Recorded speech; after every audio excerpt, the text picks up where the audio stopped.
سلیم الفطرت ذہن و دلوں کو فتح کرتا چلا جاتا ہے. ہمارے بارے میں یہ غلط رائے قائم ہو نا، یہ بہت بڑی خطرناک چیز ہے. اس طرح کئی لوگ ایمان کی دولت سے محروم ہو جائیں گے. تو پیارے ابو بکر، جب تک ریاست ادارے وجود میں نہیں آتے ہمیں ہاتھ، اور آپ نے اپنے والد پر ہاتھ اٹھا دیا. عرض کی حضور، اتنے موقعوں پر کفار و مشرکین نے مجھ پر ظلم کیا، انتہائی ضبط کیا، 3 دن کے بعد میں ہوش میں آیا، لیکن حضور میں نے سی تک بھی نہیں کی، کیونکہ میری ذات کا مسئلہ تھا. وہ مجھے مار رہے تھے زدوں کو، لیکن حضور آپ کی بارگاہ کا معاملہ آئے، میرا والد بھی اگر کوئی آپ کی شان کے خلاف بات کرے گا مجھ سے برداشت نہیں ہوگا. حضور لو کانا عندی سیف، میں نے تلاش کی تھی تلوار میرے ہاتھ چڑھ جائے، لیکن اس وقت تلوار مجھے مل نہیں سکی. اگر میرے ہاتھ میں آ جاتی اجرئی تو ہوا نہیں، میں نہ دیکھتا میرا باپ ہے، میں نے ان کی گردن اڑا دینی تھی. جو ہوتا وہ دیکھا جاتا ہے. میرے پیارے ابو بکر، آپ کو مبارک ہو، اللہ پاک نے آپ کی شان میں یہ مقام نازل فرمایا ہے. لا تجد قوما یؤمنون باللہ والیوم الآخر یوادون من حاد اللہ ورسولہ ولو کانوا آباءہم. اللہ پاک فرماتے ہیں میرے پیارے محبوب علیہ السلام، وہ لوگ جو اللہ اور قیامت کے دن پر سچا ایمان رکھتے ہیں، ان کو کبھی بھی آپ اس حال میں نہیں پائیں گے کہ وہ اللہ اور اس کے پیارے رسول علیہ السلام کی مخالفت کرنے والوں سے کبھی مودت اور محبت کا اظہار کر رہے ہو. لو کانوا آباءہم، اللہ اس کے پیارے رسول علیہ السلام کی مخالفت کرنے والے اگرچہ ان کے باپ اور دادا، ماں اور باپ ہی کیوں نہ ہو. بعد میں فتح مکہ کے موقع پر حضرت عثمان، عبداللہ بن عثمان جو ہے، یہ حضرت ابو قحافہ عثمان بن عامر تیمی کرشی رضی اللہ عنہ مشرف اسلام ہو گئے. لیکن یاد رکھیے کہ حضرت عثمان ابن عامر ابو قحافہ حضرت صدیق کے والد صاحب، ان کی زبان سے نہ چاہتے ہوئے جو اچانک سخت لفظ جاری ہوا تھا وہ اللہ پاک کے متعلق نہیں جاری ہوا تھا، وہ محبوب کریم علیہ السلام کی بارگاہ کے متعلق. لیکن ہمارے پیارے آقا کریم علیہ السلام کا اللہ پاک کی بارگاہ میں مقام قرب، مقام محبوبیت اتنا ہے کہ اللہ پاک نے فرمایا حاد اللہ ورسولہ، میرے محبوب کے خلاف بات کرنا اس طرح جیسے مجھے اللہ کے خلاف بات ہو. اور مومنین کو آپ اس حالت میں نہیں پائیں گے کہ وہ اللہ اور اس کے محبوب کی مخالفت، اللہ اور اس کے محبوب کے خلاف بات کرنے والوں سے محبت کرے، اگرچہ وہ مخالفت کرنے والے ان کے ماں باپ ہی کیوں نہ ہو، ابناء ان کے بیٹے بیٹیاں کیوں نہ ہو، اخوانہم ان کے بھائی اور بہنیں کیوں نہ ہو، عشیرتہم ان کے قریبی سے قریبی رشتے داری کیوں نہ ہو. تو قرآن پاک نے ہمیں یہ تعلیم عطا فرمائی کہ جو سچے مومن ہوا کرتے ہیں وہ اپنے والدین، اپنی اولاد، اپنے بہن بھائی، اپنے ہر رشتے سے بڑھ کے محبت کرتے ہیں. تو اللہ اور اس کے پیارے رسول علیہ السلام کی بارگاہ ہے اس کے ساتھ محبوب کی بارگاہ. آخری باتیں میں عرض کر رہا ہوں، برال برا جن چیزوں کو محبوب سے نسبت ہو جاتی ہے، امام المحدثین والفقہاء اور مجددین دین میں سے حضرت عمر بن عبدالعزیز پہلے مجدد ہیں، حضرت امام احمد بن حنبل دوسرے مجدد اس دین کے قرار پاتے ہیں. فطرہ خلق قرآن کو آپ نے اپنا خون پیش کر کے جو اس فطرے کا مقابلہ فرمایا، دین کی حقیقت کو آپ نے زندہ رکھا. امام احمد بن حنبل جو 241 ہجری میں وصال فرما رہے، امام بخاری مسلم سب کے آپ استاد ہیں. مسند امام احمد میں صحیح سند کے ساتھ یہ حدیث پا کر کئی کتابوں کے اندر موجود ہے کہ جب محبوب علیہ السلام عمرۃ القضاء کے موقع پر ذی قعدہ کے مہینے سن 7 ہجری میں 3 دن کے لیے اہل مکہ نے معاہدے کے مطابق مکہ شریف خالی کر دیا. عوام جتنی تھی کوہ ابی قبیس پر چلی گئی. 3 دن کے لیے مکہ شریف خالی، صرف ان کی انتظامیہ اور تاجر حضرات مکہ شریف میں رہے. محبوب علیہ السلام نے طواف کعبہ فرمایا، الغرض آپ نے عمرہ فرمایا. اس کے بعد آپ صحن مسجد حرام میں تشریف لائے. آپ نے خواہش ظاہر کی کہ جتنے بھی مکہ شریف میں بنی ہاشم ہیں میں ان سب سے ملاقات فرمانا چاہتا ہوں.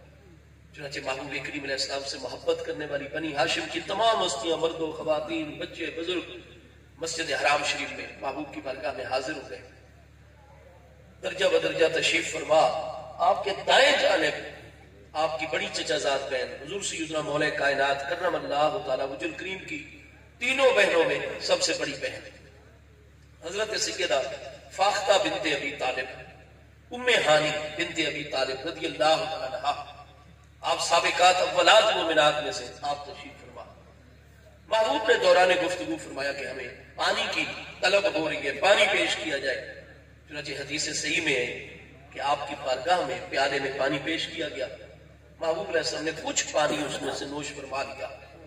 بقایا جو پیالے میں پانی بچ گیا وہ حضرت ام ہانی رضی اللہ عنہا اس مجلس میں، چونکہ آپ کے دائیں جانب سب سے پہلے وہی تھی، آپ نے ان کی طرف اپنے نورانی ہاتھوں سے بڑھا دیا اور فرمایا اشربی ام ہانی یہ بقایا پانی آپ پی لیجیے۔ فتناولت، آپ نے فوراً انتہائی خوشی کے عالم میں، مسرت کے عالم میں ہمارے پیارے آقا کریم علیہ السلام کے دونوں نورانی ہاتھوں میں سے اپنے ہاتھوں سے پیالہ پکڑ لیا۔ وقالت، اور مجسمہ ادب و نیاز بن کے محبوب علیہ السلام کی بارگاہ میں عرض کرنے لگے حضور انی صائمۃ، بے شک میں روزے کی حالت میں ہوں۔ اب ایک طرف روزے جیسی عظیم عبادت آ گئی ہے اور دوسری طرف وہ پانی ہے جس کو محبوب کریم علیہ السلام کے مقدس نورانی ہونٹوں سے لگنے کا شرف حاصل ہو گیا ہے۔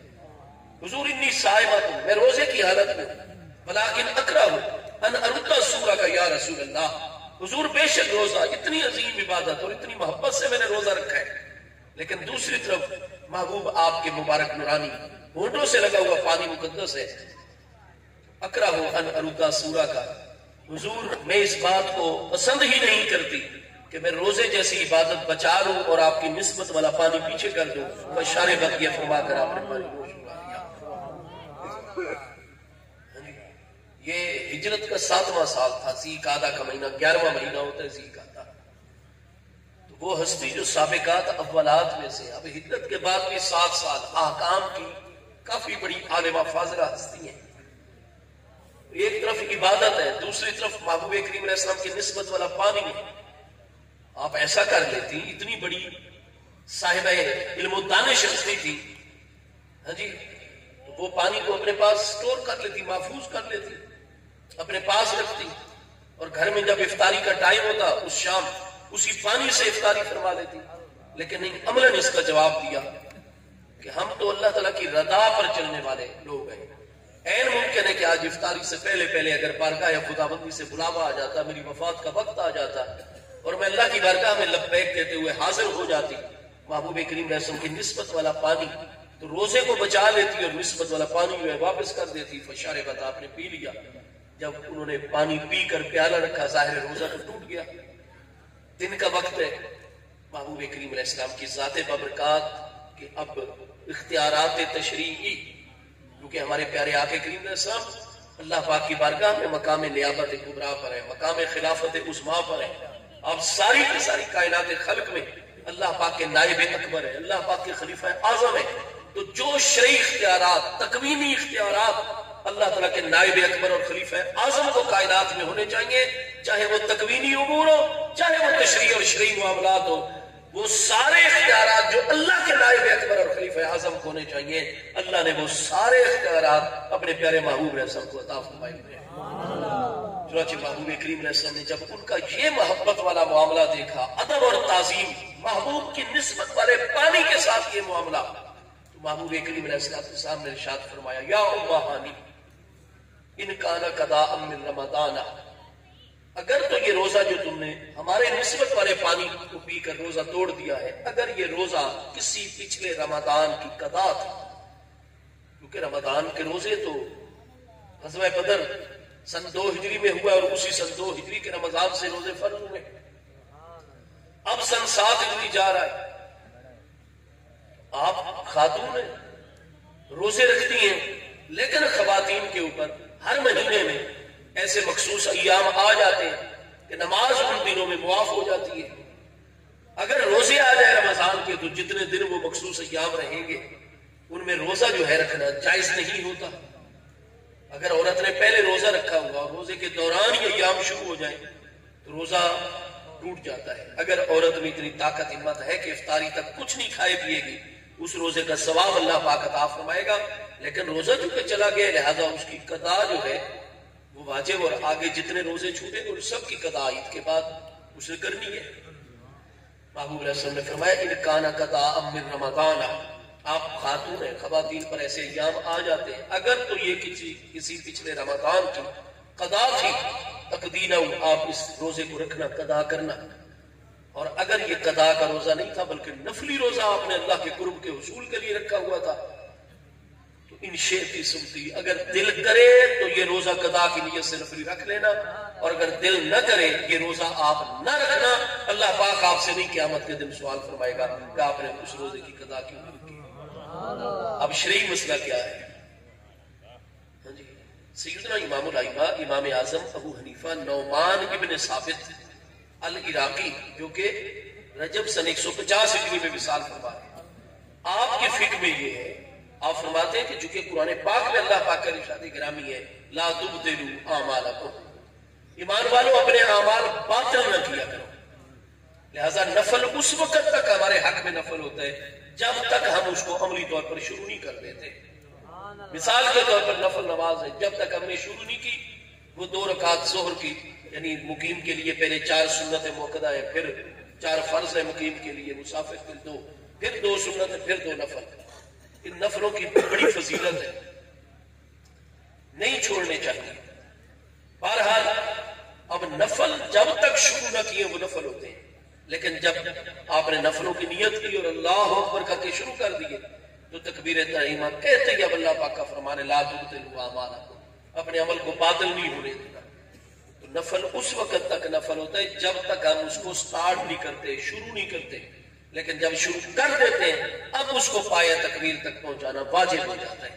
لہذا اگر درمیان میں والد صاحب نے آواز دے دی، سنت موقدہ کی بات نہیں ہو رہی، وتر واجب کی بات نہیں ہو رہی، دین واجب کی بات نہیں ہو رہی، یا نہ ہی جناب فرض نماز کی بات ہو رہی ہے، اگر نفل نماز بیٹا یا بیٹی پڑھ رہے ہو دوسرے کمرے میں، والدین صحن میں یا دوسرے کمرے میں، ان کو پتہ نہ ہو کہ ہمارا بیٹا بیٹی اس کو کیا کر رہے ہیں، اور وہ اس بیٹے کو جو نفل پڑھ رہا ہے، اس بیٹی کو جو نفل کی رکعت میں ہو، اگر والد یا والدہ آواز دے دیں تو پھر شریعت کا حکم یہ ہے کہ نفل نماز کو اسی لفظ پر روک دیا جائے اور پہلے ابا جان امی جان کی بارگاہ میں حاضری دی جائے۔ لیکن اب چونکہ حکم کا پایہ تکمیل تک پہنچانا واجب ہے تو والد گرامی کے حکم پر عمل کرنا ہے، امی جان کی بات مقام کر کے پھر جیسے موقع ملے گا ان 2 رکعت نفلوں کی قضا واجب ہو چکی ہے، کیونکہ درمیان میں جو چھوڑ دیے تھے۔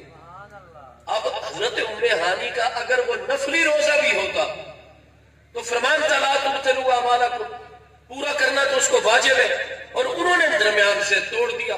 لہذا اب نفل کے بارے میں بھی یہ ہے کہ نفل کو درمیان میں توڑ دیا جائے، چھوڑ دیا جائے تو پھر اس کی قضا واجب ہو جاتی ہے، لیکن محبوب علیہ السلام نے اپنا شرعی اختیار استعمال فرمایا، ان شیخی سنتی قضا واجب ہے، لیکن آپ نے ہماری محبت اور ادب میں یہ کیا، ام ہانی اگر دل کرے تو روزے رکھ لینا، نہ کرے تو قضا نہ رکھنا، اللہ پاک آپ سے کبھی بھی سوال نہیں فرمائے گا۔ یہاں محبوب کریم علیہ السلام کی بارگاہ سے کتنی محبت ہوگی اس کریم ہستی کو، بنی ہاشم اور اہل بیت اطہار کے خاندان مقدس کی اس ہستی کو، کہ جس ہستی کو محبوب کے مقدس ہونٹوں سے لگے ہوئے پانی کے ساتھ ایسی عقیدت و محبت ہے، خود ذات مصطفیٰ علیہ السلام سے کتنی عقیدت و محبت ہے۔ محافل میلاد کا یہی بنیادی مقصد ہوتا ہے، کیونکہ ہمیں اللہ پاک کا حکم ہے وَتُعَزِّرُوهُ وَتُوَقِّرُوهُ، عربی میں تعزیرو کا معنی ہوتا ہے اے تو بالغوہ فی التعظیم۔ اللہ پاک فرماتا ہے ہر مومن مرد عورت پر فرض ہے میرے محبوب علیہ السلام کا ایسا ادب، ایسی تعظیم کرے کہ دیکھنے والوں کو اس میں مبالغہ نظر آ رہا ہو۔ اس لیے حضرات اہل بیت اطہار کی کریم ہستیاں، صحابہ کرام کی پاکیزہ ہستیاں، ان کو اگر فرض عبادت روکنی پڑتی روک دیتے، لیکن ادب مصطفیٰ علیہ السلام میں کمی نہیں آنے دیتے تھے۔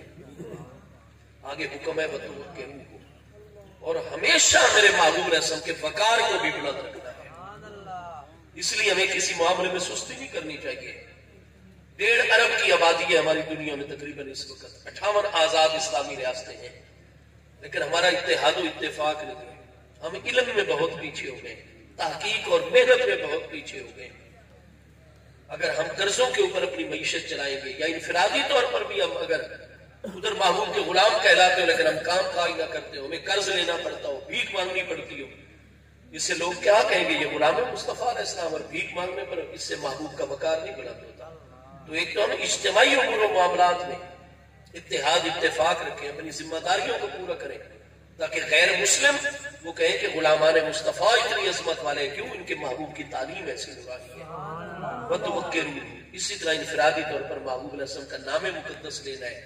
محبوب علیہ السلام کے جب بھی معاملات آئیں گے محبوب کا وقار ہر حال میں بلند رکھنا، یہ ہر مسلمان پر قرآن نے فرض قرار دیا ہے۔ ماہ مبارک ربیع الاول شریف کو چونکہ ہمارے پیارے محبوب علیہ السلام سے نسبت حاصل ہے، اس مبارک مہینے میں آج سے ٹھیک 1497 سال پہلے ماہ مبارک ربیع الاول شریف کی 12 کی صبح کو ہمارے پیارے محبوب کی ولادت مقدسہ ہوئی. اسی لیے آپ بڑی بڑی ہماری کتابوں میں امام ابن جوزی 597 ہجری میں وصال فرما رہے ہیں. اب 1444 سن ہجری ہے، یعنی 847 سال جمال الدین عبد الرحمن ابن جوزی محدث علیہ رحمت کے وصال کو. امام ابو الخیر جزری آپ 633 میں وصال فرما رہے ہیں، 811 سال ان کے وصال ہو چکے. امام احمد قسطلانی مواہب الدنیا میں دیکھیے، انہوں نے ٹھیک 898 سن ہجری میں مواہب الدنیا کتاب مکمل کر لی تھی. خود وہ شروع میں لکھ رہے ہیں. اب 1444 سن ہجری ہے. نتیجہ کیا نکلا؟ ہاں جی، کہ جناب 546 سال پہلے مواہب الدنیا مکمل ہوئی. اس میں آپ یہ چیز دیکھیں گے صفحہ 261 پر، یہ تمام ائمہ محدثین ہر دور کے لکھ رہے ہیں. ثم لا زال اہل الاسلام یحتفلون بشہر مولدہ علیہ السلام، کہ مسلمانوں کو ماہ مقدس ربیع الاول شریف سے اتنی محبت ہے کہ شروع سے مسلمانوں کا طریقہ آ رہا ہے کہ جیسے ہی ماہ مبارک نبی پاک رسول کی ولادت مقدسہ کا مہینہ آئے گا، یحتفلون عرب و عجم میں ہر طرف مسلمان محافل میلاد منانا شروع کر دیتے ہیں. آج کل کئی ہمارے دوست سوال کرتے ہیں کہ یہ محافل میلاد ربیع الاول شریف کی کہاں لکھی ہوئی ہیں؟ وہ حضرات جو اس کا انکار کرتے ہیں یا اس کے راستے میں روڑے اٹکاتے ہیں یا اس سے پریشان ہو جاتے ہیں، وہ نئے مسلمان، نئے عقیدے والے لوگ ہیں.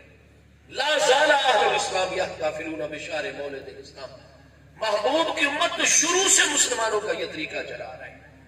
آج الحمدللہ ہمارے واجب القدر والاحترام جناب محترم منیر حسین سیال صاحب قدیانہ سیال صاحب، ان کو اللہ پاک نے توفیق عطا فرمائی اپنے پورے گھرانے کے ساتھ مل کر محفل میلاد. تو یہ آج سلسلہ نہیں، لا زال اہل الاسلام جو محفل میلاد مناتے ہیں وہ تو شروع سے مسلمانوں کے ورثے اور مسلمان امت کے طریقے پر چلے آ رہے ہیں اللہ پاک کی رحمت سے. ہاں جو اس سے الگ ہوتا ہے وہ ایک نیا نظریہ پیش کرنے والا ہوتا ہے. آپ حضرات نے جس عقیدت دینی جذبے کے ساتھ، اور پھر آپ کو بہت بہت مبارک ہو کہ حضور مولا کائنات امیر المومنین کرم اللہ تعالیٰ وجہ الکریم کے مقدس فرزندوں میں سے اتنی بڑی عظیم جو علم میں عمل میں اتنی بڑی عظیم ہستی حضرت سیدنا غازی عباس علمبردار شہید کربلا رضی اللہ عنہ کی اولاد امجاد میں سے میرے حضور پیر سیال لجپال غریب نواز، اور آپ کو بڑی مبارک ہو الحمدللہ تعالی حضور پیر سیال لجپال غریب نواز کے ہاتھوں کی ٹھنڈک دل کی راحت، حضور صاحبزادہ والا شان حضرت صاحبزادہ پیر خواجہ محمد نور الدین سیالوی صاحب غریب نواز دامت برکاتہ العالیہ نے قدم رنجا فرمایا. یہ بہت بڑا اعزاز ہوتا ہے ایسی کریم ہستیاں وقت نکالیں، مہربانی فرما دیں. آپ سب حضرات کو بہت مبارک بھی ہو. انشاءاللہ محبوب کا ذکر مقبول ہوتا ہے اور اللہ تعالیٰ نے بڑے وعدے فرمائے ہوئے اپنے محبوب کے ذکر کی بلندی پر. اللہ تعالیٰ جملہ حاضرین تمام کے تمام منتظمین کو دین و دنیا کی ہر خیر عطا فرمائے. مجھ فقیر حقیر طالب علم کی حاضری اللہ پاک قبول فرمائے. آمین. وما علیہ الا البلاغ.